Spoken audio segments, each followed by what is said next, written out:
Black and white நேயர்களுக்கு வணக்கம். நிகழ்ச்சியில் மூத்த பத்திரிகையாளர் சுபீர் இணைகிறார். வணக்கம் சார். வணக்கம் சார்.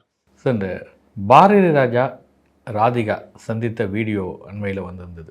உடல் நலம் குன்றி இருக்கக்கூடிய இந்த நேரத்திலையும் அவர் திரைப்படத்தின் மீது எவ்வளவு ஆர்வம் காட்டுகிறார் அப்படின்றது அந்த உரையாடலில் தெரிந்தது. திரைப்படமும் பாரதி ராஜாவும் அப்படின்னா என்ன நினைவுகள் உங்களுக்கு வருது? அதாவது அரங்குக்குள் அடைபட்டிருந்த சினிமாவை அப்படியே ஒரு வயல்வெளியில் கொண்டு போய் வச்சது வரதராஜா தான். அது வரைக்கும் நமக்கு தெரியும், சினிமா ஒரு ஃபார்மேட் இருந்துச்சு, ரெண்டு நாள்லாம் கிடையாது, நாம் போடுறதுண்டா புது கணக்குன்னு போட்டது வரதராஜா. ஒரு கருப்பா குட்டியா கருன்னு முடியோட இவரெல்லாம் ஒரு டேரக்டரா அப்படின்னு பார்க்கக்கூடிய நேரத்தில் தமிழ் சினிமா அப்படியே ஒரு புரட்டி போட்ட ஒரு டேரக்டர்னா வரதராஜா தான். அப்படி ரஃபாக மனித உணர்வுகளை அவரை தவிர யாரும் அந்த அளவுக்கு கடத்த முடியாது. ரொம்ப கஷ்டமான விஷயம் என்னென்னா, நீங்கள் ஏதாவது ஒரு காமெடி பண்ணிடலாம். ஒருத்தர் ஜம்ப் பண்ணி வர்றாரு, டபுள் மீனிங்கில் பேசுகிறாரு, இல்லாட்டி கவுண்டர் போட்டு பேசுகிறாரு, ஏதாவது ஒன்று பேசி சிரிக்க வச்சிடலாம். ஒருத்தர் அழுக வைக்கிறது ரொம்ப கஷ்டம். அந்த ஃபீலிங்கை டச் பண்ணுறதுக்கு கஷ்டம். அந்த உணர்வுகளை விஷுவலாக கொண்டு வந்து இப்போ எழுதுறது கூட நம்ம இப்போ எழுதிடலாம். அது விஷுவலாக கன்வெர்ட் பண்ணுறது, அந்த மாதிரியான உணர்வுபூர்வமான திரைப்படங்களை எடுத்ததில் வரதராஜா மாற்றுக்கிறது கிடையாது. அது நான் பார்த்த பெரிய பிரமித்த விஷயம் என்னென்னா, இன்றைக்கி நம்ம பார்க்குறோம், ஒரு கம்பெனியில் வேலை பார்க்குறோம், இன்னொரு கம்பெனி ஆரம்பிச்சிட்டான்னா அவனை முடிச்சிட்டாங்க அவங்களே. அந்த ஓனர் முடிச்சு விட்டுருவார். இவன் வளரவே கூடாது, நம்மகிட்ட என்றைக்கும் அடிமையாகவே இருக்கணும், நம்மகிட்ட என்றைக்கு வேலைக்காரனாகவே இருக்குன்னு நினைப்பார். ஆனால் பாரதிராஜா மட்டும் அதுக்கு விதிவிலக்கு.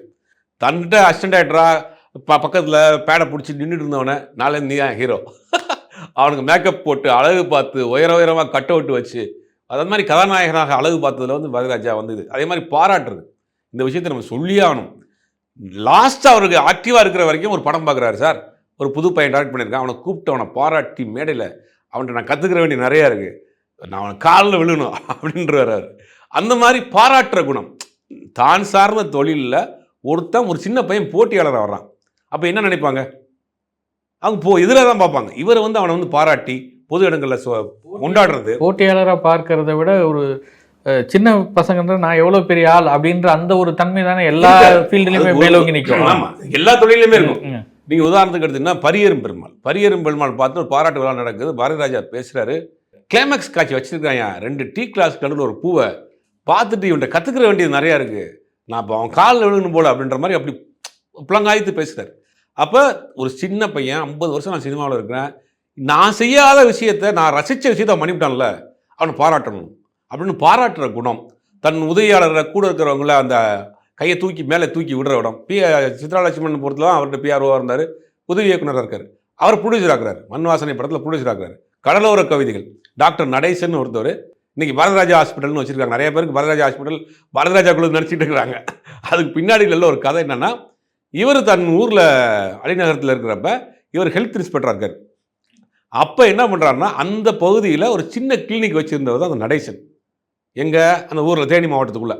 அதற்கு ஒரு ஷிஃப்ட் ஆகி சென்னைக்கு வந்த பிறகு சென்னை மேட்லி சப்வே பக்கத்தில் ஒரு சின்ன கிளினிக் வச்சுருக்கிறார். அப்போ ஒரு அசிஸ்டன்ட் டைரக்டராக இருக்கிறப்ப ஈவினிங் நேரத்தில் அந்த ஊரில் இருந்து பழக்கம் இருக்கிறதுனால அந்த கிளினிக்கில் போய் உட்கார்றது பழக்க வழக்கம், அப்படி ஃப்ரெண்டாகவே இருந்திருக்காங்க. அப்போ ஒரு கட்டத்துக்கு மேலே பாரதிராஜா டைரக்டர் ஆகி உச்சத்துக்கு போன பிறகு இவர் பாரதிராஜா என்ன சொல்லியிருக்காரு, உங்களை வச்சு நீங்கள் ஒரு ப்ரொடியூசர் ஆயிருங்க, நான் ஒரு படம் பண்ணித்தரேன். பாரதிராஜா பீக்கில் இருக்கிறார், அவருடைய டேட் கிடச்சிருச்சு, பாரதிராஜா டைரக்டர்னு சொன்னாலே அந்த படம் வித்துரும். அப்படி ஒரு பீக் நேரத்தில் நீங்கள் ப்ரொடியூசர் ஆகுங்கன்னு சொல்லி அந்த டாக்டர் நடேசனை ப்ரொடியூசர் ஆகார். அவர் ப்ரொடியூசர் ஆக்கி எடுக்கப்பட்ட படம் தான் கடலோர கவிதைகள். படம் சூப்பர் டூப்பர் ஹிட். அதில் வந்த வருமானத்தை வச்சு தான் டி நகரில் மேட்லி சபையில் ஒரு பெரிய ஹாஸ்பிட்டல் கட்டுறாரு. அந்த ஹாஸ்பிட்டலுக்கு பேர் பாரதிராஜா ஹாஸ்பிட்டல். அதனுடைய ஞாபகார்த்தமாக ஹாஸ்பிட்டல் கட்டுறாரு. அதற்கு பிறகு ஜிஎன்சி ரோட்டில் ஒரு பெரிய ஹாஸ்பிட்டல் கட்டி இன்றைக்கி வரைக்கும் இருக்குது. அவர் கூட அங்கே தான் ட்ரீட்மெண்ட்டில் இருக்கார். அப்படி கூட இருந்த ஆட்களை கை கொடுக்கறது, தூக்கி விடுறது, ஹீரோ ஆக்குறது, புதிய ஆட்களை உருவாக்குறது அப்படிங்கிறதெல்லாம் பாரதிராஜாட்ட உள்ள சிறப்பான குணங்கள். இப்போ டிக் டிக் டிக் படத்தில் ஒரு வில்லன் அந்த படத்தில் மட்டும்தான் நடித்தார், அதுக்கப்புறம் நடிக்கவே இல்லை. பேட்டியில் அவர் சொல்லும்போது குறிப்பிட்டிருந்தார், அவர் பெங்களூரை சேர்ந்தவர், ரொம்ப பெரிய பணக்காரர், என்னோட நண்பர், அவரை நான் ரொம்ப கட்டாயப்படுத்தி நடிக்க வச்சேன் அந்த படத்தில் அப்படின்னு சொன்னார். இப்படியெல்லாம் ஒரு வாய்ப்புகளை தேடி பிடிச்சி ஒரு கலை நீங்கள் ஆர்வமாக. அவர் ஒரு பெரிய தொழிலதிபர், பாரதிராஜாவோட நண்பராக இருந்திருக்காரு, அவருடைய ஆக்டிவிட்டீஸ்லாம் பார்த்துருக்காரு, பழையிருக்கிறாரு. சரி, இவர்கிட்ட ஏதோ ஒரு இருக்குது, நடிக்க வைக்கலான்னு தெரியலாம். கூட்டத்தில் ஒரு கை தூக்குன ஒரு பையன் சார், ஒரு பெரிய ஹீரோ ஆகிட்டா சார். அவர் மண்வாசனைன்னு ஒரு படம் ஷூட்டிங் ஃபிக்ஸ் பண்ணுறாங்க, போடிநாயக்கனூருக்கு போயிட்டாங்க, ஷெட்யூல்லாம் போயிடுச்சு, ரேவதியை கூட்டு வந்துட்டாங்க ஹீரோ இல்லை. அந்த படத்துக்கு ப்ரொடியூசர் சித்ராலட்சுமணன். யூனிட் அங்கே போயிடுச்சு, ஹீரோ இல்லாமல் யூனிட் அங்கே வெயிட் பண்ணுறாங்க. இவர் நேராக போய் மதுரையில் போய் இறங்குறாரு ஃப்ளைட்டில். மதுரையில் இறங்கிட்டு மதுரையிலேருந்து பை ரோடாக போடிநாயக்கனூருக்கு போகிறாரு. போகிற வழியில் மீனாட்சி அம்மன் கோயிலில் சாமியை கும்பிட்டு போனான்னு அந்த படத்தினுடைய டைரக்டர் இவர் ப்ரொடியூசர் இருக்க சித்ரா லட்சுமணன் எல்லாம் கோயிலுக்கு போய் சாமியை கும்பிட்டு வந்திருக்கிறாங்க. எல்லாரும் இப்போ ஆட்டோகிராஃப் வாங்குவாங்க இல்லையா, ஆட்டோகிராஃப் வாங்குறதுக்கு எல்லாம் இருக்காங்க. அதில் ஒரு பையன் வந்து ஹைட்டாக சிகப்பா ஒரு ஆட்டோகிராஃப் வச்சு கையை தூக்கிட்டு இருந்திருக்காரு. பாரதிராஜா அவர் பார்த்துருக்காரு. பார்த்துட்டு அந்த பையனை வண்டியில் ஏற்றுக்கிட்டாராம். அந்த பையனை வண்டியில் ஏற்றி வண்டி நேராக போய் தேனியில் இறங்கி ஹோட்டலில் வச்சோடனே அந்த பையனை ஒரு லெஃப்ட் ரைட்டு ஸ்மைல் பண்ணுற மாதிரியான 5-6 ஃபோட்டோ எடுக்கின்றிருக்காரு. ஃபோட்டோ எடுத்து பார்த்துட்டு காலையில் அவனுக்கு காஸ்டியூம் கொடு, காலையில் ஹீரோ அப்படின்ட்டார். முதல் நாள் சாயங்காலம் அம்மா மீனாட்சி அம்மன் கோயில் வாசப்படில் வளையல் வித்துட்டு இருந்த பையன் அடுத்த நாள் காலையில் மேக்கப் போட்டு ஹீரோ. அந்த படத்தினுடைய ப்ரொடியூசராக இருக்கக்கூடிய சித்ரா லட்சுமணன், அசிஸ்டன்ட் டைரக்டராக இருக்கக்கூடிய மனோபாலா எல்லாரும் பயந்து திருச்சி ஓட்டாங்களா. சார் என்ன சார் ஆச்சு உங்களுக்கு, இந்த மாதிரி இப்போ யாரோ ஓட்டு வந்த பையனை கூட்டு வந்து திடீர்னு ஹீரோ ஆக்குறீங்க, ஐயோ இவன் ஹீரோயான்னு 2 நாள் கழித்து மொத்த யூனிட்டுமே வந்து பிரமிச்சு போயிட்டாங்களாம். இப்படி ஒரு ஆளை வந்து இப்படி மாற்றி வச்சிருக்காரு இவர். அப்படி ஒரு வேஷ்டியை கட்டிட்டு ஒரு சட்டையை போட்டுட்டு கையில் ஒரு கருப்பு கயிறை கட்டிட்டு ஒரு கயிறுலேருந்து இறங்கி வரான். அந்த லெஃப்ட்டில் போகிறான், ரைட்டில் போகிறான். அந்த கிராமத்தில் தான் ரோட்டில் போகிற மாதிரி இருக்கான்.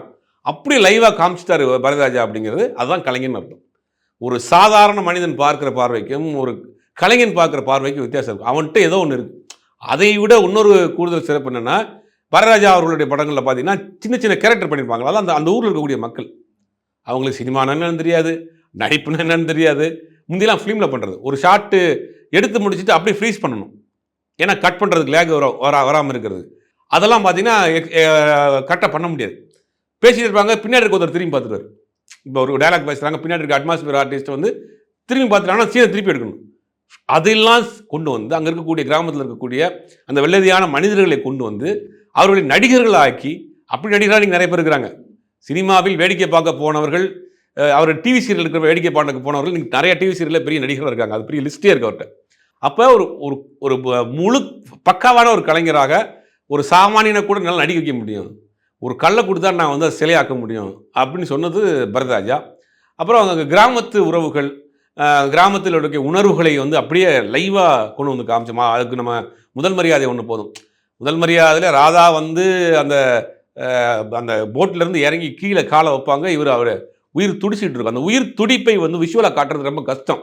இன்றைக்கி பார்த்தா அது வந்து கிரிஞ்சா கூட இருக்கலாம். ஆனால் அந்த உயிர் துடிக்கிற ஒரு காட்சி இருக்குது பார்த்து, அது இளையராஜாவுடைய ரீரெக்கார்டிங், பாரதிராஜாவுடைய அந்த ஷார்ட் கம்போசிஷன்லாம் பார்த்தீங்கன்னா எக்ஸ்ட்ரானரியாக இருக்கும். நிறையா அவரை பற்றி சொல்லிகிட்டே போகலாம். அவர் தான் சமீபத்தில் பார்த்தீங்கன்னா நம்ம உடல்நிலை வயோதிகம், யாருக்குமே வராத ஒரு கொடுமை, அதாவது புத்திர சோகம் சொல்லுவாங்க. தான் உயிரோடு இருக்கப்போ தன் பையனை இழக்கிறது அப்படிங்கிறது பாரதிராஜாவுக்கு இந்த வயதான காலத்தில் இப்படி ஒரு சோகம், அதோடு சேர்த்து வயோதிகம், உடல்நிலை சரியில்லாமல் போனது, ஏஜ் எல்லாம் சேர்ந்து இன்றைக்கி ரொம்ப ஒரு உடல்நிலை சரியில்லாமல் இருக்கிறாரு. பாரதிராஜா கூட ஒர்க் பண்ண எல்லா டெக்னீஷியனும் இன்றைக்கும் அவர் கூட ரொம்ப அன்பாக இருக்கிறாங்கிறது தான் ஒரு மிகப்பெரிய அவர் அடிப்பார். இது ஒரு சொல்லுவாங்க, பாரதிராஜா அடிச்சிருவார், கோவக்காரர் அப்படின்னு. ஆனால் பாரதிராஜா அடிப்பார் கோவக்காரன்னு சொன்ன எல்லாருமே அவரை வந்து ஒரு குழந்தைய மாதிரி ட்ரீட் பண்ணுறாங்க. ராதாவாக இருக்கட்டும், அம்பிகாவாக இருக்கட்டும், ராதிகாவாக இருக்கட்டும், அவரை வந்து ஒரு குழந்தையை போல் இன்றைக்கி அவங்க ட்ரீட் பண்ணுறாங்க, கொஞ்சிறாங்க, தூக்கி வச்சுக்கிறாங்கிற பார்க்குறப்ப அவ்வளோ ஃப்ரெண்ட்லியாக இருக்காங்க. அப்போ பாரதிராஜா அடிப்பார் கோவக்காரன்னு சொன்னதெல்லாம் வேலையில் மட்டும்தான் இருந்திருக்காரு. மற்ற நேரங்களில் அவங்களுக்கு ஒரு குடும்பத்தோடு இருக்கக்கூடிய ஒரு வெல்விஷராக இருந்திருக்காரு. குடும்பத்து நல்லது கெட்டது எல்லாரும் போய் உட்காரு. இப்போ இளையராஜாவுக்கு அவருக்கு 1000 முரண்பாடு இருக்குது சார், அது நிறைய பேருக்கு தெரியும் நமக்கு. ஆனால் வருஷம் இளையராஜாவுடைய அம்மாவுடைய நினைவு நாள் வந்து அங்கே கூடலூரில் நடக்கும். தேனி பக்கத்தில் இருக்க கூடலூர், அங்கே தான் சமாதி இருக்குது. இளையராஜாவுடைய அம்மா சின்னத்தாய் அம்மாள் சமாதி, பக்கத்தில் அவர் ஜீவா அந்த அம்மா சமாதி, அதுக்கு பிறகு பௌதாரணி சமாதி இருக்குது. தீபாவளி அன்றைக்கி என்ன பண்ணுவாங்கன்னா ஒரு 3-4 பஸ்ஸில் ஒட்டுமொத்தமாக இளையராஜானுடைய குடும்பம் முழுவதும் அங்கே வந்து இறங்கிடுவாங்க. தீபாவளி அங்கே தான் கொண்டாடுவாங்க. அந்த பகுதியில் இருக்க மக்களுக்கெல்லாம் சாப்பாடு போடுவாங்க. அப்போ இளையராஜாவுக்கும் பாரதிராஜாவுக்கும் முரண் இருந்தாலும் கூட ஒவ்வொரு தீபாவளிக்கும் பாரதிராஜா அங்கே இருப்பார். இருந்துட்டு என்ன பண்ணுவார், இளையராஜா வந்து மற்ற விஷயங்களும் கலந்துக்கிற மாட்டார். இவர் வெளியில் சேரை போட்டு உட்காந்துக்கிட்டு அந்த பசங்க இருக்காங்க பாருங்க, அங்கே வெங்கட் பிரபு, யுவன் சங்கர் ராஜா எல்லாரும் கூட உட்காந்துட்டு விளையாடுறது, அவ்வளோ ஒரு ஜாலியாக அங்கே இருப்பார். அப்போ அந்த அவங்களுக்குள்ள இருக்கிற இந்த உறவு முறைங்கிறது வந்து நட்பு பாராட்டுற விஷயம், குழந்தைகளை என்கரேஜ் பண்ணுற விஷயங்கிறது வந்து அதெல்லாம் தனித்தன்மையான ஒரு விஷயம். அப்படிப்பட்டவர் தான் அன்றைக்கி உடல்நிலை சரியில்லாமல் போயிருக்கப்போ அப்போ ராதிகா அவங்கள பார்க்க போயிருக்கிறாங்க. பார்க்க போனோன்னே அவரை உண்மையாக அந்த உருவத்தை நம்ம பார்க்க முடியல. அப்படி ஒரு கம்பீர குரல், என் இனிய தமிழ் மக்களே அப்படின்னா அப்படி தேட்டரே அதரும். அதுக்கு கூட விஷயம் என்னென்னா, அவர் நடந்து வந்தார்னு வச்சுங்க, அவர் ஸ்பீடுக்கு நடக்க முடியாது. அதாவது நீங்கள் அவர் பாரதிராஜா ஆஃபீஸுக்கு போயிருக்கவங்க பல பேருக்கு தெரியும், ஸ்டெப்ஸ் இருக்கும். அந்த ஸ்டெப்ஸில் கீழே வந்து பார்த்தீங்கன்னா இந்த மரம் இருக்கும், மரத்து பக்கத்தில் அவர் வாய்ப்பு கேட்ட ஆட்கள் நிற்பாங்க. இவர் கார் வந்து நிற்கும், கையில் ஒரு 555 சிரட்டு, கடற்கடன்னு மேலே ஏறுவார், டக்குன்னு கீழே இறங்குவார், திரும்பி பார்ப்பார், நடிக்க வந்திருக்கியா, நம்பர் கொடுத்துட்டு போ, ஃபோட்டோ கொடுத்துட்டு போவார். இதெல்லாம் ரொட்டேஷன் நடக்கும். அதே மாதிரி ஒரு அரங்கத்துக்குள்ளே ஒருத்தர் போகிறாருன்னா ஒட்டுமொத்த ஆடிட்டோரியமே எந்திரிச்சு நிற்கும். டேரக்டர் அப்படிங்கிற இது ஆட்டோமேட்டிக்காக வரும். அது ஒரே ஒரு சாம்பிள் வந்து பிதாமகன் படம். பிதாமகன் படம் பிரசாத் லேபில் ப்ரீவியூ ஷோ போடுறாங்க. ரிலீஸ் ஆகிறதுக்கு முதல் நாள் சினிமாவில் இருக்கக்கூடிய முக்கியமான நாட்கள் பூரா வந்திருக்காங்க. ஃபுல்லாக இருக்குது தேட்டர். இவர் வர்றதுக்கு கொஞ்சம் ஃப்ளைட்டில் இறங்கி வர்றாரு போல் டிலே ஆயிடுச்சு. படம் ஒரு 5 நிமிஷம் ஓடிடுச்சு. அப்போ டக்குன்னு ஒரு லைட்டு போடுறாங்க. லைட் போடுறாங்க, டேரக்டர் வர்றாரு அப்படின்னு. தமிழ் சினிமாவில் இன்றைக்கி வரைக்கும் டேரக்டர்னா பாரதிராஜா தான். டக்குன்னு ஒரு லைட்டை போடுறாங்க. ஓல் ஆடியன்ஸும் எந்திரிச்சிட்டாங்க சார். எந்திரிச்சு ஆட்டோமேட்டிக்காக எந்திரிக்கிறாங்க. உட்காருங்க படம் போட்டிங்களா, திருப்பி போடலாமா, சரி போடுங்க அப்படின்னு உட்காந்து படத்தை பார்க்குறாரு.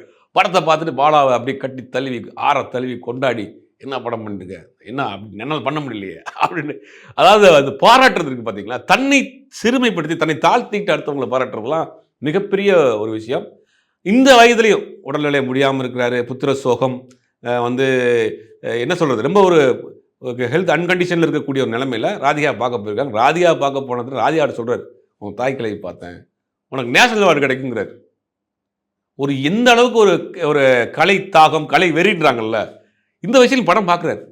முடியாமல் ஆஸ்பத்திரியில் படுத்து கிடக்கிறப்ப படத்தை பார்த்துட்டு போகிறப்ப அந்த இடத்துல பாராட்டுன்னு ஒரு மனசு இருக்கு பாருங்க. இது வந்து ஒரு தொழில் மீதான ஒரு பக்தி, இல்லை தொழிலுக்கு தான் எப்படி ஒரு மரியாதை கொடுக்கறது அப்படின்றது வந்து இன்னைய வரைக்கும், அதாவது உடல் ஒருத்தர் சௌகரியப்படலை அப்படின்னா நமக்கெல்லாம் அந்த வேலையை சரி கூட நாளைக்கு பார்த்துக்கலாம் அப்படின்றது தோணும். இல்லை விடுங்க எனக்கே உடல் சரியில்லை, நல்லா சரியில்லை அப்படின்ற ஒரு எண்ணம் இருக்கும். ஆனால் அதெல்லாம் கடந்து இன்னமும் அப்படி இருக்கிறதுக்கான காரணம் என்ன? அது வந்து தன்னை வந்து முழுவதுமாக அந்த கலை சார்ந்த விஷயத்துக்கு அர்ப்பணிச்சுக்கிட்ட விஷயம் தான். ஏன்னா படம் பார்க்கலாம், ஹாஸ்பிட்டலில் இருக்காரு, ஃப்ரீயாக இருக்காரு, படம் பார்த்துருக்கலாம், அது ஓகே. பாராட்டணும்னு தோணுது பாருங்க சார். அந்த நேரத்தில் நானே முடியாமல் இருக்கேன், நான் எதுக்கு பாராட்டணும், உனக்கு நேஷனல் அவார்டு கிடைக்கும் அப்படியா சொல்கிறீங்க அப்படின்னு கேட்குறாங்க.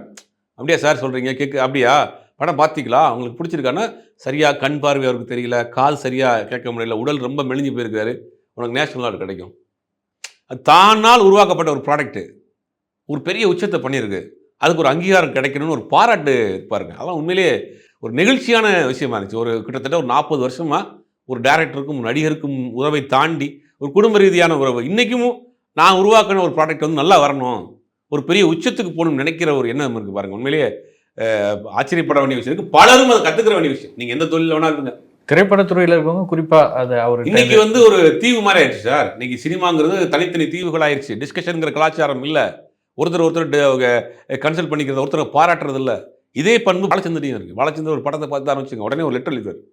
புதுசாக ஒரு டேரக்டர் வந்திருக்கான், நல்லா பண்ணியிருக்கான்னா அவனை ஃபுல்லாக அவனை வந்து பாராட்டி லெட்டர் எழுதிட்டு காலையில் ஃபோன் பண்ணி தரான், வணக்கம் நான் பாலச்சந்திரன் பேசுகிறேன் அப்படின்னு ஆடி போயிடுவான். கலைஞர்கிட்ட இருந்த பண்பு இருந்துச்சு. கலைஞர்கிட்ட வந்து எந்த படம், அவர் ஒரு அடிப்படையில் ஒரு எழுத்தாளராக இருக்கார், ஒரு பத்திரிகையாளராக இருக்கார், சினிமா வசனகர்த்தாவாக இருக்கிறதுனால அவருக்கும் ஒரு ஆர்வம் இருந்துகிட்டே இருக்கும். சிஎம்மாக இருக்கப்போ சரி வாரத்துக்கு ஒரு 2 நாள் ஒதுக்கி படத்தை பார்த்துவார். நல்ல படமாக தான் அதுக்கு உனக்கு விமர்சனம் எழுதுவார். அது நல்லா ஞாபகம் இருக்குது. பாரதி கண்ணம்மா படம், பாரதி கண்ணம்மா படத்தை பார்த்துட்டு ஒரு விமர்சனம் எழுதுறாரு. அந்த படத்தை பற்றி நான் ஃபுல்லாக அந்த படத்தில் என்ன மைனஸ் ப்ளஸ்லாம் பக்காவான ஒரு விமர்சகர் எப்படி எழுதுவாங்க எழுதிட்டு கடைசியில் கீழே ஒரு பஞ்சு வச்சிருப்பார். சாதி வெறிக்கு ஒரு சம்மட்டி அடி இந்த படம், வாழ்க சேரன் அப்படின்னு போட்டு ஒரு லெட்டர் அவரோட லெட்டர் பேரில் கைப்பட எழுதுறாரு சார் சிஎம்மாக இருக்கிறவர். அதை என்ன பண்ணுறாங்க அப்படின்னா கேட்குறேன், ஐயா நான் வந்து ப்ரெஸ் கொடுக்கலாமா ஐயா, தாராளமாக கூடிய அத்தையா கொடுத்துருக்கேன். உடனே அதை போஸ்ட் அடிச்சு விட்டுறாங்க தமிழ்நாடு முழுக்க. இது எவ்வளோ பெரிய விஷயம். ஒரு முதலமைச்சராக இருக்க ஒரு படத்தை பார்த்துட்டு பேசாமல் போயிடலாம். ஒரு புதுசாக வந்திருக்கிறான், அவன் ஏதோ கருத்தை சொல்கிறான், அது நல்லா இருக்குது, சமூகம் சார்ந்த விஷயமா இருக்கும், அவனை பாராட்டு என்கரேஜ் பண்ணுவோம். ரெண்டாவது பாரதிராஜாவை பொறுத்த வரைக்கும் பாரதிராஜா கிட்ட உதவி இயக்குநர்களாக இருந்தவர்கள் அவங்கெல்லாம் எப்படி மேலே வந்தாங்க, அவங்கள பாரதிராஜா எப்படி ஊக்கப்படுத்தி அவர்கள் ஒரு இயக்குநர்களாக போய் சேர்ந்தது. சித்ரா லட்சுமணன் அடிப்படையில் ஒரு பிஆர்ஓ சார், இவரோட நட்பாகிறாரு, பழகிறாரு, ஒரு உதவியாளராக வேலை செய்கிறார். உதவியாளராக இருந்தவர் தயாரிப்பாளராகிறார் சித்ரா லட்சுமணன். ஒரு உதவியாளராக இருந்த பாக்யராஜே வந்து கதை வசனம் எழுதக்கூடிய ஒரு கதையாசிரியராக இருக்கிறார். உதவியாளராக இருந்த மணிவண்ணனை டைரக்ட் உதவியாளராக கூட இல்லை, வாய்ப்பு கேட்டு வந்த ஒருத்தர். மணிவண்ணன் லைஃப்பில் நடந்ததான் பெரிய ட்விஸ்ட்டு. மணிவண்ணன் ஒரு கம்பெனியில் வேலை பார்க்குறாரு, யார் மூலியமாக ரெக்கமெண்டேஷனில் வர்றாரு, இவர் நல்லா கதை எழுதுவார், நல்லா வசனம் எழுதுவார், இவரை நீங்கள் பயன்படுத்திங்கன்னு ஒருத்தர் வர்றாரு சார். பாரதிராஜா உச்சத்தில் இருக்கக்கூடிய டைரக்டர், ஒரு பையன் வந்து நிற்கிறார், நான் கதை வச்சுருக்கேன், என் கதையை நீங்கள் படித்து பார்த்து என்னை கதையாசிரியர் ஆக்குங்கன்னா ஒத்துக்குருவாங்களா? நீ யார்? அப்போ வந்து கலைமணிங்கிற ஒரு கதையாசிரியர் இருக்கார், ஆர் செல்வராஜ் இருக்கிறார், அவங்களாம் சாதிச்ச கதையாசிரியர்கள், எழுத்தாளர்கள். அப்போ ஒரு பையன் வந்து ஒரு சின்ன பையன் வந்து நான் கதையாசிரியர் கதை வச்சுருக்கிறேன், என் கதையை வச்சு நீங்கள் படம் பண்ணுங்கன்னு சொன்னால் ஒத்துக்குருவாங்களா? அவர்கிட்ட கேட்குறாரு, நீங்கள் கதை வச்சுருக்கியா, சொல்லு உங்கள் கதையை சொல்லு அப்படின்னு கேட்குறாரு. இவருக்கு பிடிக்குது, ஏதோ ஒரு விஷயம் அவருக்கு இன்ஸ்பயர், நாளைக்கு தான் என்னோட அசினேட்டர் சேர்ந்துன்னு சேர்த்துக்கிட்டு இந்த படத்தில் அடுத்த படத்துக்கு நீயே கதை வசனம் எழுதுங்கிறார். யாருன்னே தெரியாது சார். ஒரு பையன் வந்து சொல்கிறான், அதான் நிழல்கள் படம். நிழல்கள் படத்தை எடுக்கிறாரு. படம் பேசப்பட்டது, பெரிய லாஸ் படம், ஃபெயிலியர் படம். அப்போ என்ன பண்ணுறாங்கன்னா, என்னப்பா நீங்கள் வந்து புதுசு பையனை கூட்டு வந்தான், பையன் ஆல்ரெடி அதுக்கு முன்னாடி பாரதிராஜா வந்து தொடர்ந்து வெற்றி மட்டுமே கொடுத்துட்டு இருக்காரு 6-7 படம். வாழ்க்கையில் முதல் தோல்வி வந்து நிழல்கள் படம். அந்த முதல் தோல்விக்கு கதை வசனம் வந்து மணிவண்ணன். எல்லாரும் கூட இருக்க சென்டிமெண்ட் போச்சு உனக்கு, அந்த பையனுடைய தர்த்திரியம் தான் உனக்கு பிடிச்சிருச்சு, இவனை துரத்தி விடுங்கன்றாங்களாம். யாரோ மணிவண்ணன் சொல்லியிருக்காரு, இல்லை அதெல்லாம் வந்து நான் இவனை வச்சே நான் ஜெயிக்கிறேன் பாரு. அப்போ ஒரு சேலஞ்சு பாருங்கள், இவனை வச்சு நான் ஜெயிக்கிறேன் அப்படின்ட்டு திருப்பி ஒரு படம் இருக்குது. அந்த படம் போகல, சொன்னால் கேட்க மாட்டீங்க போல, நீங்கள் கடைசியில் வந்து நீங்கள் கை சுட்டுக்கிற போகிறீங்க அப்படின்னா, இல்லை ஃபைனலாக ஒரு வாய்ப்பு, இந்த பையன் கதை வசனம் எழுதுகிறான், நான் டைரக்ட் பண்ணுறேன், அந்த படத்துக்கு பல அவார்டுகள் வாங்கும், பண்ணுறேன் அப்படின்னு படம் பண்ணுறேன். அந்த படம் தான் அலையில் ஓய்தலை. சூப்பர் டூப்பர் ஹிட்டு சார் படம்.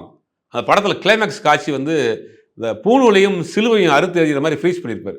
காதலுக்கு ஒரு சாதி மதங்கள் தடையாக இருக்கணும், அடித்து உறங்கின்னு போட்டிருப்பாரு. அந்த சென்சாரில் மாட்டிச்சு படம். சென்சாரில் மாட்டி படத்தை வந்து சென்சாரில் வந்து ரிலீஸ் பண்ண விட மாட்டுறாங்க. எம்ஜிஆர் எம்ஜிஆர்ட்ட போய் சொல்லிட்டாரான், எனக்கு எப்படியாவது வாங்கி கொடுங்க அப்படின்னோடனே அவரும் ட்ரை பண்ணியிருக்காரு. அப்போ போய் வாசப்படியில் உட்காந்தான் சென்சார் ஆஃபீஸில், இந்த படத்தை நீங்கள் ரிலீஸ் பண்ணலன்னா இங்கே பெட்டி எரிச்சிருன்னு தரான். அப்படி போராடி வாங்கின படம். அந்த படம் வந்து பல அவார்டு வாங்கின படம். ஏன் சொல்கிறேன்னா, ஒரு சமூக கருத்துக்களை, ஒரு காதல் படம், உணர்வு படங்கள் பண்ணாலும் சமூகத்துக்கு தேவையான கருத்துக்களையும் பண்ணுறது. வேதம் இது சொல்ல வேண்டாம், அவர் சார்ந்த சமூகத்திற்கு கூடிய சில விஷயங்களை உடைக்கிறாருங்க. அந்த பையனை வந்து தோளில் தூக்கிட்டு வர ஆத்தங்கரில் தூக்கிட்டு வரப்ப அந்த பையன் சொல்லுவார், பாலுத்தேவர்ன்றீங்களே, பாலுங்கிறது உங்கள் அப்பா அம்மா வச்ச பேர், தேவருங்கிறது இங்கே வாங்கின பட்டம்மா அப்படின்னா அந்த சத்யராஜுக்கு அப்படியே ஷாக் ஆகும். ஷாக் ஆகணும்னா அந்த பையனை வந்து ஆத்தங்கரில் இறக்கி விடுவார். இறக்கி விட்டுன்னு சொல்லுவான் அந்த பையன், நான் கரையேறிட்டேன், நீங்கள் ஒன்றும் கரையேறல. அதுக்கு இந்த வேதம் கண்ணன் டைலாக் எழுதியிருப்பார். இருந்தாலும் அதை அலோவ் பண்ணார் பாருங்க, தன்னுடைய சமூகத்தில் இருக்கக்கூடிய அந்த விஷயத்தையுமே தன்னை வந்து டச் பண்ணணும். இது பாரபட்சம் இல்லாமல், அந்த சாதி மதங்களை தாண்டி பாரபட்சம் இல்லாமல் பண்ணுவார். அதே மாதிரி வைரமுத்து, அவர் கண்டெடுத்த முத்துக்களில் வைரமுத்து, மணிவண்ணன், பாக்கியராஜ், மனோபாலா, ரெங்கராஜ், இப்படி ஒரு பெரிய லிஸ்டே இருக்குது. அவர் கூட இருந்த ஆட்களை என்கரேஜ் பண்ணுறது, கதாநாயகனாக்குறது. விஜயன் ஒருத்தர் சார், உதிரிப்பூக்கள் விஜயன். நீங்கள் பல பேர் அதை வந்து அவரை மறந்துடுறோம், கடந்து போகிறோம். உதிரிப்பூக்கள் விஜயன் வந்து ஒரு கேரளாவில் கே நாயனார் அவருடைய தூரத்து சொந்தவர். யார், நம்ம விஜயன். அங்கே ஒரு முத்துச்சிப்பின்னு நினைக்கிறேன், ஒரு மலையாள படத்துக்கு, அந்த படத்துக்கு கதை வசனம் எழுதியிருக்கிறாரு. இந்த படம் ஓரளவுக்கு போயிருக்க படம். அப்போ அவருக்கு என்ன, விஜயனுக்கு தமிழில் வந்து நம்ம படம் பண்ணணும், தமிழ் இண்டஸ்ட்ரிக்குள்ளே வரணும்னு பார்க்குறாரு.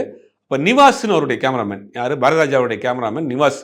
அந்த நிவாஸ் கூட கான்டாக்ட் ஆகி நிவாஸ் இவரை கூட்டுறாரு. இந்த மாதிரி விஜயன் இவர் வந்து இவருடைய சொந்தக்காரரு, மலையாளத்தில் ஒரு படம் பண்ணியிருக்காரு, முத்துச்சிப்பின்னு ஒரு படம் பண்ணியிருக்காரு, நல்லா இருக்குது, இவர் நம்ம அசிஸ்டண்டாக வச்சுக்கலான்னு கேட்குறாரு. தமிழ் சரியாக தெரியாது, இருந்தாலும் அவர் அசிஸ்டண்டாக சேர்த்துக்காரு. அசிஸ்டண்டாக சேர்த்தவரை ஒரு படத்தில் சின்ன சின்ன ரோல் கொடுக்குறாரு. அப்போ அவரே போட்டு நிறமாறாத மக்கள் படம் எடுக்கிறார். இது எவ்வளோ பெரிய, யார் செய்வாது? தன் யாரோ ஒருத்தன் வர்றான், எங்கே இருந்தோ வர்றான், ஒரு கதை எழுதுறன்றான், அவனை அசிஸ்டண்டாக சேர்த்துக்கிட்டோம். அப்புறம் ஹீரோ ஆக்குறோம் பாருங்க. ஹீரோவாக்கி ஒரு காலகட்டத்தில் ஒரு வருஷத்துக்கு 30 படம். விஜயனுடைய படம் 30 படம், சின்ன பட்ஜெட் படமாக விஜயன். உதிரிப்பூக்களுங்கிற ஒரு மிகப்பெரிய ஒரு வெற்றி படத்தை கொடுத்து நம்ம பார்த்தோம். அப்போ அவனுக்குள்ள ஒரு நடிகை இருக்கிறான், அவனுக்கு கொடுத்த நடிப்பான்னு கண்டுபிடிக்கிற விஷயம் இருப்பாருங்க. அது பாரதிராஜா ரொம்ப தெளிவாக பண்ணுவார். பாக்யராஜ் எல்லாம் வந்து இங்கே யார் சொல்கிறாங்க, அன்றைக்கி இருக்க காலகட்டத்தில் அவர் வந்து ஹீரோவாக எப்படி யோசிச்சாருன்னு தெரியாது. பாக்யராஜா ஹீரோ ஆக்குனாரு, மணிவண்ணன் நடிகன் ஆக்குனாரு, மணிவண்ணனை கதையாசிரியர் ஆக்குனாரு, சித்ராலட்சுமணன் ப்ரொடியூசர் ஆக்குனார். ஒரு பெரிய லிஸ்டே சொல்லலாம். ஆனால் அவருக்கு ஒரு ஏக்கம் என்னென்னா, கடைசி வரைக்கும் மனோஜை வந்து எத்தனையோ ஹீரோ நம்ம உருவாக்கிட்டோம், நம்ம பையனை ஒரு ஹீரோவாக உருவாக்க முடியலங்கிற ஒரு ஏக்கம் இருந்துச்சு. அது கடைசி வரைக்கும் நிறைவேறல.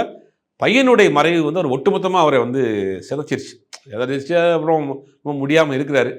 உண்மையில் அவரை பற்றி சொல்லணும்னா நிறையா சொல்லிட்டே போகலாம். ஒரு கலைஞன் எந்த சூழ்நிலையிலும் எப்பயும் எப்படி உயிர்ப்போடு இருப்பான், அவன் உள்ளுக்குள்ளே இருக்கக்கூடிய அந்த கலை எப்படி உயிரோடு இருக்குங்கிறத அன்றைக்கி அந்த பேசுகிற அந்த ஒரு வீடியோ நமக்கு சாட்சியாக இருக்கு.